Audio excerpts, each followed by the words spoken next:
guys all set? All right, great. Well, first, thank you everybody for joining us today.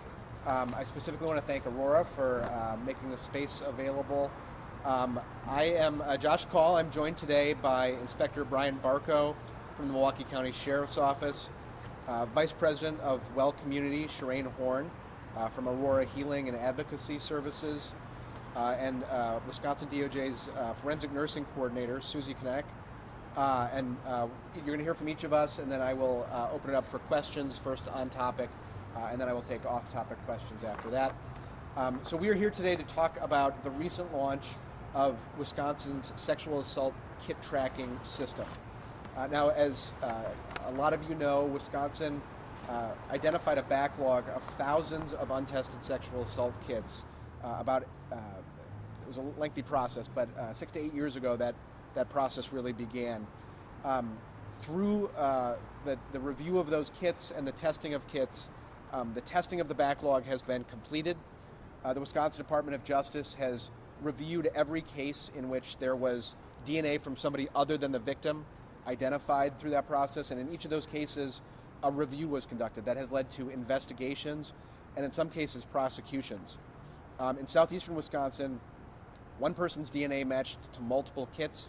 He has been charged in connection with 3 different alleged assaults in Kenosha and Racine County. And that's a person who had been on the street free, who is now facing very serious charges because we pursued those cases, and we've worked with local law enforcement and prosecutors as well. We also have launched a clergy and faith leader abuse initiative, and we encourage anybody who has information about clergy and faith leader abuse to come forward. So we've been working to make sure that justice is being pursued in historical cases where cases could have been handled differently previously. But we also want to make sure that Wisconsin never has another backlog of untested sexual assault kits again. So we advocated for legislation that passed the state legislature and was signed into law by Governor Evers in December. 2 different pieces of legislation. One provides clear guidelines for how sexual assault kits need to be submitted as they move through the criminal justice process. There's a specific timeline for sexual assault nurse examiners to contact law enforcement after a kit has been collected. There's a timeline for law enforcement to collect the kits, and then there's a timeline for those kits to be submitted to the state crime labs for processing. After that, there's a timeline for how long the kits need to be retained. In addition to that, legislation was passed that provides for the creation of a sexual assault kit tracking system. I am proud that we worked to launch that system even before the legislation was passed, and now that system has gone live statewide before the required implementation deadline for that system. What this system does is it empowers survivors of sexual assault to figure out exactly where their kit is in the testing process at a time of their choosing. Previously, a survivor would need to wait to be contacted by law enforcement, and that could mean that somebody was at a kid's soccer game, they were at work. Now the survivor has control for when they get information, and they can see exactly how long that kit is spending at each stage in the process. We wanted to make sure that this was done in a way to protect victim privacy. So this system works on a barcode system. There's no personal identifying information that's part of this track kit system.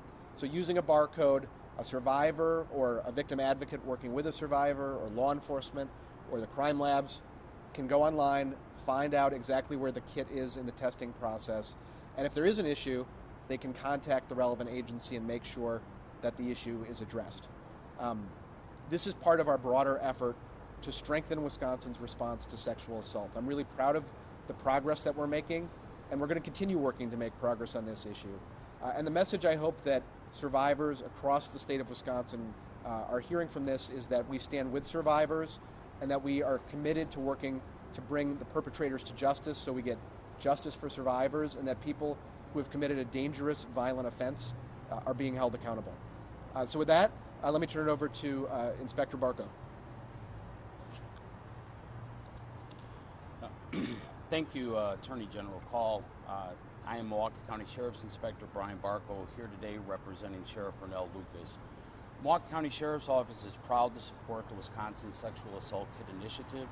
The tireless work of our partners at the Wisconsin Department of Justice helps law enforcement bring justice to the survivors of sexual violence and accountability to those responsible for these depraved crimes.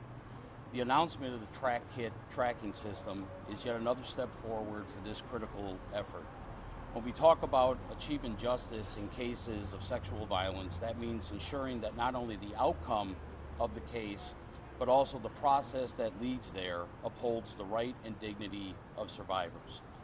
Survivors have a right to know how their case is progressing and to confirm that every piece of evidence is being treated with care and processed with a sense of urgency. The track kit system provides that confirmation. It allows survivors to track the status and location of their sexual assault kit and to ensure that the kit is not overlooked or set aside. Furthermore, and this is very important, the track kit system upholds the dignity and privacy of survivors. Because it operates on a barcode system, as previously mentioned, it does not log any personal information that could identify a survivor who is looking up their kit. Speaking as a law enforcement officer who specializes in computer systems and data management, I can attest that this is a safe and secure process. On behalf of Sheriff Lucas, I want to reiterate our appreciation for this critical tool. It will support, assist, and motivate continued action on the part of law enforcement to bring justice to the survivors of sexual violence. And now I'd like to introduce Shireen Horn, Vice President of Well Community, Aurora Healing, and Advocacy Services. Thank you, Inspector. So to begin with, I just would like to thank the Department of Justice and Attorney General Call, who's here today. This is a wonderful opportunity for survivors and victims of sexual assault across Wisconsin. So very glad that we have this opportunity to be here and really just celebrate this change for survivors in Wisconsin. For years, we know that our kit process had many pitfalls. As a sexual assault nurse examiner, I've sat with patients and talked with them about what our process was when we took their evidence. And not being able to give them a definitive answer or a way for them to know what was going to happen with their evidence always felt like a missing piece of our puzzle. Law enforcement does a great job of investigating sexual assaults. I think our forensic nurses do a wonderful job collecting that evidence. And now being able to reassure victims that that evidence is going to be handled with care. They'll know where their evidence is. I mean, it essentially is a part of their belongings.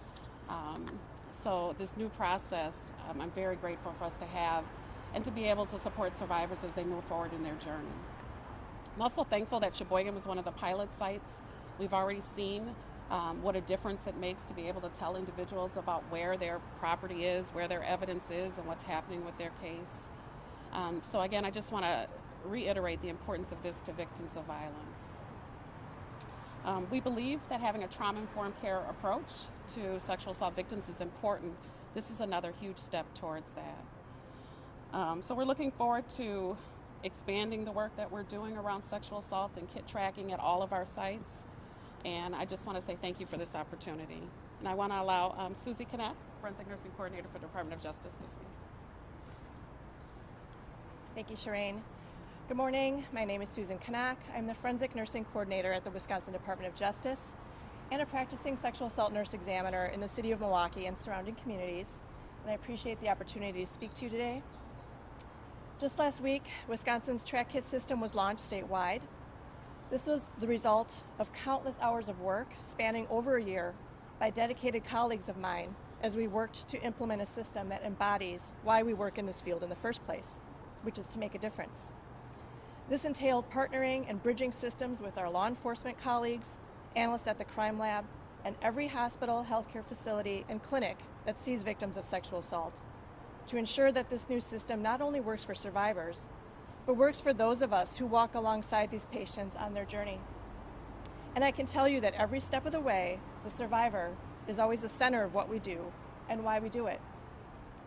I also want to take this opportunity to acknowledge the many forensic nurses across the state, from Racine to Wausau, who spent hours learning, using, and testing track kit, incorporating it into their patient care workflows, educating their staff, providing feedback to us, and asking questions.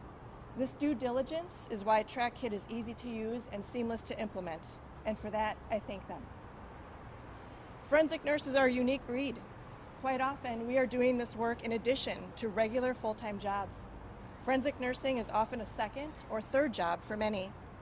And despite this, forensic nurses carved out additional time to integrate track kit into their practice, test it, educate themselves on it, because this system was such an important endeavor for our patients. As a forensic nurse who has seen hundreds of victims during their most traumatic and vulnerable times, I know the importance of giving back their control and have seen the effect of allowing patients to be involved in their care. Forensic nurses work to empower patients and give them choices. It is the cornerstone of our practice. It takes tremendous courage for a victim to walk into our exam room, to the unknown, to the scary, at such a vulnerable time. And once that courage is finally mustered, and I see that patient conduct that exam and collect that kit, sometimes the closure never came. The kit was never tested and answers couldn't be found. It's been devastating on top of an already challenging time. But with the implementation of this new system, it puts information about an evidence kit in the hands of a survivor, allows them to see where the kit is at all times, where it is, and where it's headed next. The criminal justice system and the entire process can be a mystery, but this transparency is now there for everyone, for survivors, for nurses, for law enforcement and crime lab. It helps us all to remain accountable to ourselves, our work, and ultimately the patients we serve. And while the evidence kit is a very important piece of the investigation, that evidence kit represents a person, a human being, a survivor that is simply seeking justice. The implementation of Track Kit is a great day for survivors in Wisconsin and for those of us who walk alongside them in their path towards healing. Thank you. And with that, I will turn it back over to the Attorney General. Thank you so much, Susan, and thank you to everybody who joined us here today. I just want to emphasize a few points that were made that I think are so important. First, this is really the result of a collaboration, and you can see that represented here today, a collaboration between law enforcement, the Wisconsin Department of Justice, sexual assault nurse examiners, victim advocates, hospitals, and because of that collaboration, we are really strengthening the system that we have in place for tracking these kits. This is about transparency in the system. There will now be greater transparency with respect to sexual assault kits and a clearer process in place. And the result of this is going to be that we are taking a more victim-centric approach to sexual assault cases. And as we keep doing that, we're going to do more and more to make sure that perpetrators who commit sexual assaults are brought to justice and that our communities are safer. So with that, I'm happy to open it up to questions on this topic, and then I'll take off-topic questions afterwards. Attorney General, did I hear you correctly and say that there is no longer a backlog? So in 2016, that was when an inventory was conducted.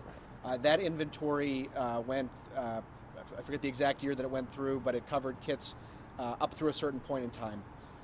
Those kits all the kits that were designated for testing have been tested. We tested about 300, a little more than 300 of them in 2019, and that ended the testing of kits. Now there's an additional period of time after that where we don't have statewide data. We're in the process of collecting data. And then going forward, now that we have this track kit system set up, that's going to show every kit in the state moving forward. And so making sure that we prevent any future backlog is what this will help to do. So I guess there's some that are still kind of in this limbo state. So can you give me a number of how many are, I guess, in this definition of a backlog where you're still trying to figure out what data is there? So I believe the information that was collected originally went through the beginning of 2016. I can check on that exact date.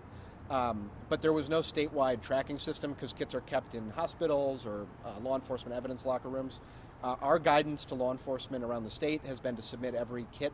And right now, one of the things we're doing is working with agencies around the state to figure out if there are any kits that need to be submitted. That process is ongoing. What Track Kit will do going forward is allow us to be able to pull that data immediately. So with respect to those few years there prior to Track Kit, we're in the process of collecting that information, and so can't specify any details yet because we're still collecting it. And then so that Track Kit is ready to go, being used right now? Track Kit is in place right now. Right now, if a survivor has a sexual assault kit collected, they are receiving barcodes around the state.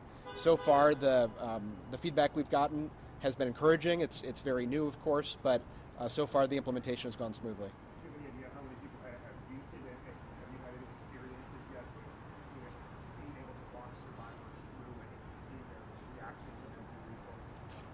So our Sheboygan location has been doing Track Kit now for a while. They were part of the pilot program. Really good feedback. Victims like having that number, having their barcode, knowing how to track their information and follow it through the system. So it just has a complete different feel from us saying, well, law enforcement will contact you when they get your kit and process it and they get the results. We don't know anything about it, compared to now we're able to say, here's some information and you can follow your kit and where it's going. And can It changes every day, so I don't have an exact number. We can get you a rough number in follow-up. And just to follow up on the point that Shireen Horn just made, we did do a pilot of this program in several different locations prior to launching it statewide. And so we were able to see how it was working. The feedback from that pilot was positive, and so far the statewide launch has gone smoothly as well. Do you hope this will maybe make victims more comfortable to come forward and get a test? I do. You know, one of the reasons that strengthening our response to sexual assault is so important is that this is a significantly underreported crime. And we want to make sure that survivors across the state of Wisconsin know that victim advocates, sexual assault nurse examiners, and law enforcement are there to stand with them and to work with them through the process. And the more that we can do to show that the process in place is victim-centric and is empowering survivors, the more I hope that we will see people come forward and report.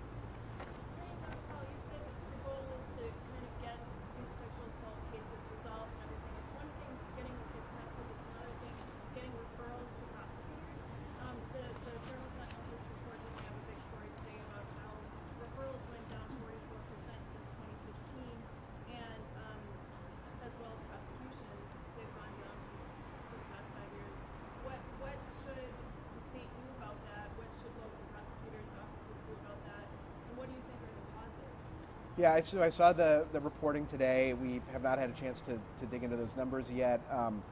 There are a few things I can say. One is we know that the pandemic has had a lot of impacts on the justice system. I don't know to what extent that impacted referrals or how cases developed, but certainly that has impacted all sorts of parts of the criminal justice system.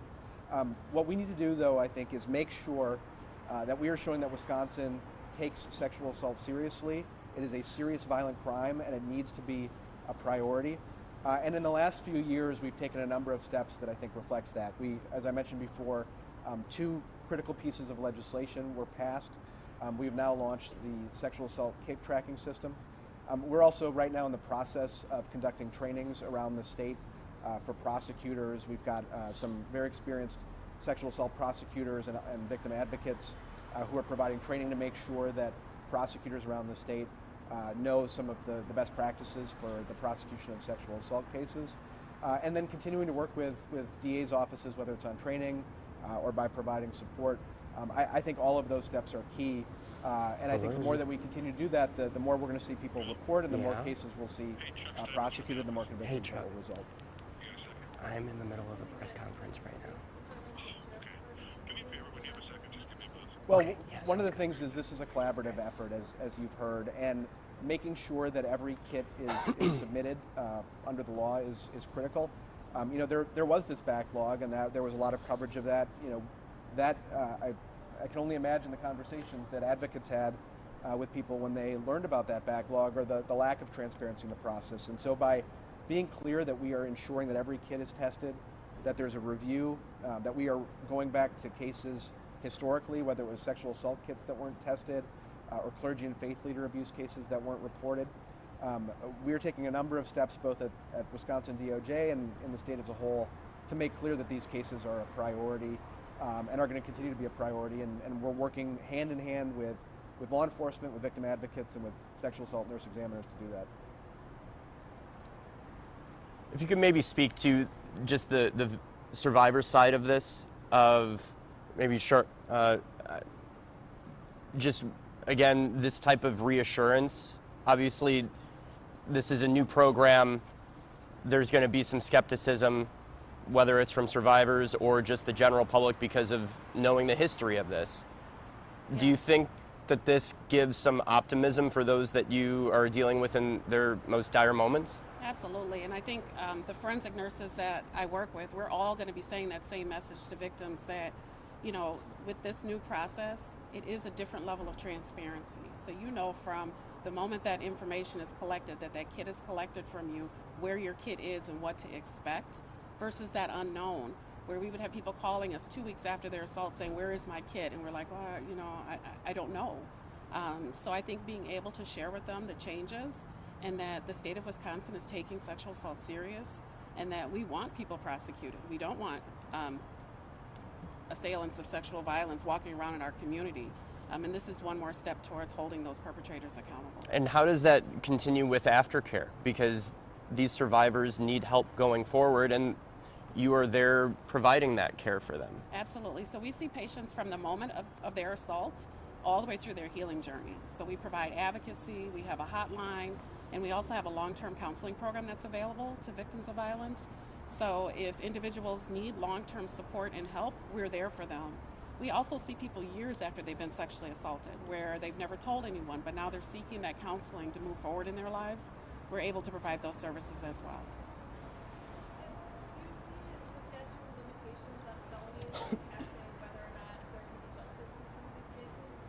So I will say that, of course, the statute of limitation is always going to be an impact as far as what can be done legally, but it doesn't stop people's healing. So even if it's 20 years ago that they were sexually assaulted, we still can provide those resources and still help them move forward in their healing. Shireen, I'll just add to that. Thank you. One of the things that we thought about very seriously in launching the Clergy and Faith Leader Abuse Initiative was that exact issue. And one of the things that we have seen as victim advocates have had conversations with survivors is that first, people understand, they have a basic understanding of the statute of limitations. It's very complex when it applies, so we encourage everybody to report because there are certain things that can stop it from the clock from moving forward. But even in cases where the statute of limitations does prohibit prosecution, moving forward with the healing process and with connecting survivors with victim services has in and of itself been an important process for a lot of folks. And so with the Track Kit system, if somebody reports, that means that we'll be able to track it through the process, and there's a clear timeline. So hopefully if the reporting happens quickly, there won't be any statute of limitations issues in some of these cases. But even where it does apply, we've got outstanding victim advocates who work with folks around the state to help with the healing process. Is there an average time span it's taking right now to collect a kit and get it tested? It varies from kit to kit. So under the state law that was passed, that goes into effect very soon, sexual assault nurse examiners are supposed to contact law enforcement within 24 hours if the survivor wants to report to law enforcement. If they don't want to report to law enforcement, the kit is sent to the state crime labs where it's stored for 10 years, and if at any point the survivor chooses to report, it then will be tested. Law enforcement then has 3 days to collect the kit. After it's been collected, they have 14 days to send it to the state crime labs. How quickly it goes through the crime lab process, it depends on a few factors, including how much evidence there is to test. In some sexual assault kits, there's a lot of evidence that needs to be tested. In other cases, there's less evidence. Also in cases where there's an unidentified suspect and there's an immediate public safety threat because of that, those cases are moved to the top of the list to make sure they're prioritized. So it varies from kit to kit, but the whole process can be completed fairly quickly. And what it really does with this kit tracking system is it transforms the process for a sexual assault survivor, because again, instead of having a process where it's out of the control of the survivor when they're notified, it's a process that now empowers the survivors to determine when they get information. It's accurate to say that at one point there was a backlog of more than 6,000 test kits, but now we've chipped away at that? Yeah, the process of testing the kits that were identified for testing from that backlog is completed. It was completed in 2019. There were thousands of kits that were tested as part of that process, and a lot of them were tested over several years. And as I mentioned before, there were about 300, a little more than that, we tested in 2019, and that completed the testing of kits from that backlog. All right, thank you all. If you all want to step aside, I'm happy to take off-topic questions here in just a moment. Yeah, this was such an important topic in and of itself, so we don't want to, but just, can you update on the investigation of the judge murder and how the list of Yeah, I don't have any additional information to update you all on beyond what has been provided to the public so far. As we released previously, the Wisconsin Department of Justice's Division of Criminal Investigation is leading the criminal investigation into this incident. We identified over the weekend the victim, Judge Romer. We also identified the suspect, who is in critical condition following a self-inflicted gunshot wound. But the investigation is ongoing. It will continue to move forward. As we learn information that we can provide to the public while maintaining the integrity of the investigation, we're going to continue providing that information. And also, if we learn any information that causes us to be concerned about the safety of the public or any individual, we'll certainly provide that information. At this point in time, we don't have any evidence indicating that there's an active, ongoing threat. But if we do become aware of any such evidence, we'll notify the public immediately. Can you confirm there were 13 names on this hit list, including the governor, Governor Evers? What I can say at this point is that there were other targets identified in addition to Judge Romer. We're not going to comment on the details of that at this point in time. As we continue with the investigation, if we get to a point where we can provide further information on that consistent with protecting the integrity of the investigation, we'll do so. But at this point in time, what I can say is that there were other targets, and Judge Romer was among them, and the investigation into those details is continuing. Was there any indication given to the DOJ about a possible threat, or that Judge Romer was concerned about his or his family's safety in the weeks, months leading up to this? We didn't have any information relating to Judge Romer prior to this incident. So what we have learned about this is all based on the investigation that's happened after the incident. We know a few years ago a judge lost her son. It's been a nationwide issue. Can you just talk about that there really might be a need to make sure people in the judicial system are better protected? Yeah, I think it is important that we take a look at the protective measures that we have in place for judges and other public officials. This is not specific to this particular case, but I can say in general, and I'm not commenting on that particular case, but in general, there's been a troubling rise in violent rhetoric with respect to public officials, with respect to threats that are being made towards public officials. There's been a lot of calls to criminalize what is normal political activity. And I think it's very important for everybody, but particularly for elected officials, for people who are in the public eye, to make sure that the rhetoric they're using is consistent with what they're facing, and that while we may have differences of opinion on various issues, that we are speaking respectfully about each other, and hopefully we will see less of that kind of rhetoric. And I certainly encourage everybody who is speaking publicly about these issues to be thoughtful about what they're saying when they're talking about these issues. Do you believe this is a lone wolf or part of a larger criminal militia? The investigation is ongoing. We're not in a position yet where we can comment on that definitively.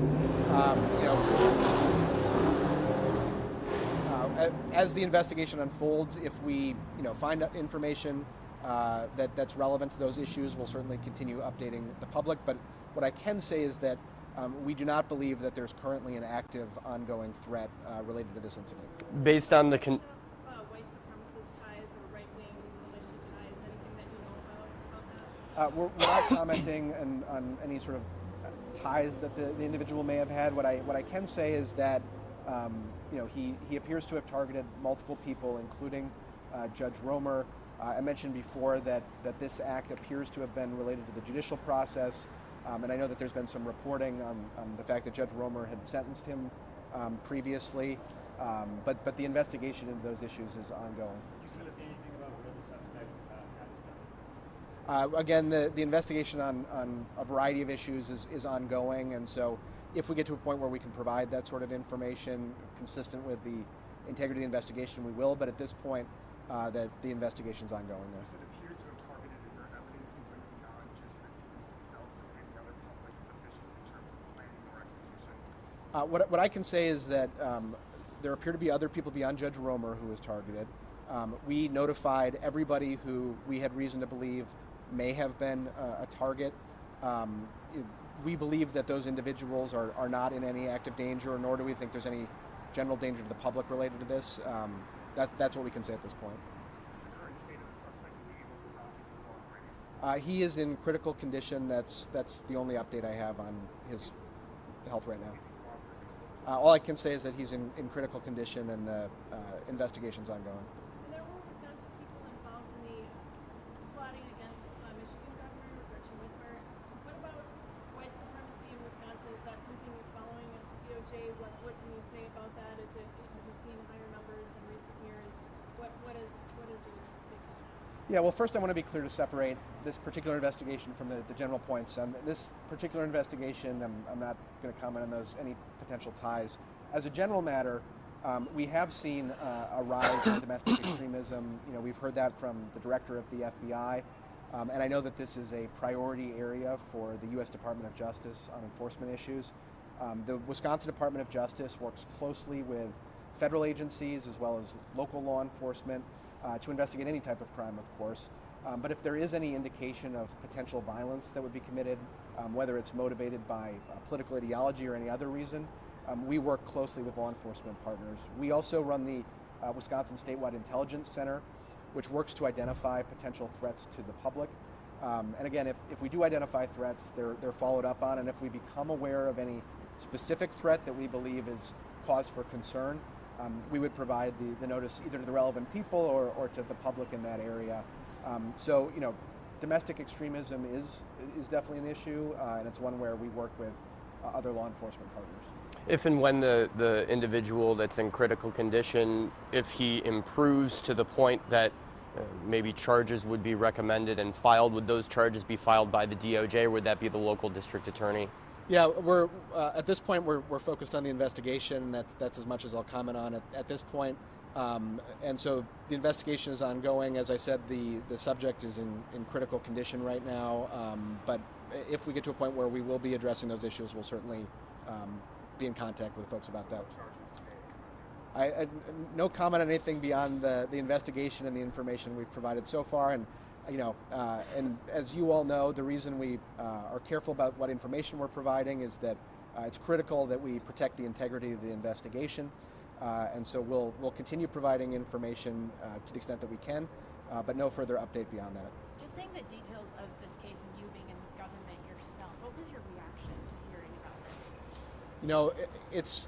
This is such a horrific crime. This is a targeted attack on a public official and a judge. It's not the only targeted attack we've seen. As was mentioned before, Governor Whitmer was targeted. There have been some other horrific incidents. So we've got to make sure that as a democracy, we are protecting people who are potentially the subject of threats, and that we are making sure to emphasize that more than any specific disagreement we have on particular issues, we need to be unified as a country. We disagree on issues, that's part of our process, but at the end of the day, we are all part of the same American family, and we need to make sure as people are engaging in all sorts of different kind of rhetoric, that we're doing so in a way that's respectful of our process and respectful of each other. Is this also being investigated as a potential case of domestic terrorism? Again, we're going to follow the facts where they lead on this investigation. So far, we don't have any reason to believe that there's a danger to anybody beyond beyond what has already happened. But we're going to continue figuring out all the facts that we can related to this issue, and as we learn additional facts, we'll keep updating the public about that. There are a number of different partners who are helping with this investigation, including the FBI, but also the Juneau County Sheriff's Department and many other law enforcement agencies. Was your name Attorney General on that list that was discovered? Again, we're not going to be commenting on any specific targets at this point. What I will say is that there were targets beyond Judge Romer, but we have notified all of those targets and are confident that those individuals are safe. How difficult has it been to piece together the suspect's tracks from where he may have been living to how he got here to how he got his gun, to piece all of this together? Where does that just stand in terms of the wider scope of this investigation? Yeah, it's an ongoing process, as it is with any investigation. Fortunately, we have outstanding investigators in our Division of Criminal Investigation. They are working hard to follow up on all the facts here, and are working with partners from a number of different agencies.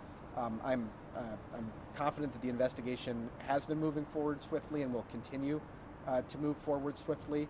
This incident, only just happened a few days ago, and we're continuing to gather the facts, and we're going to keep updating the public. What we're not going to do is speculate about things, because as investigators, it's our job to make sure we are finding the facts, and we're going to provide those facts as they're definitively confirmed and as it becomes consistent to do so with protecting the investigation. Those additional targets that you have notified, do they have like extra security on them, or is it just like, hey, watch your back? We notified the targets and have left it to those targets to decide what steps to take based on their having been notified. What I can say is that, with some of the people who were notified, who were more well-known public officials, they themselves have security who can make those judgments. But we don't think that there is an active, ongoing threat, and so because of that, we've notified folks, and if we do gain information that raises any additional concern, we would let them know. Have you given any guidance to anyone within the judicial branch across the state, just in terms of increased safety or security, or any new measures in place this week that weren't last week across the state? Yeah, I don't want to comment on any specifics about security that judges or members of the judicial branch are or are not taking, but certainly, this is an incredibly troubling event, and I expect that judges, but also public officials in lots of other capacities, are going to be looking at this and assessing whether that means there should be any changes. Again, though, because again, I just want to confirm, we don't think that there's an active, ongoing threat related to this. All right. Thank you all. Thank you.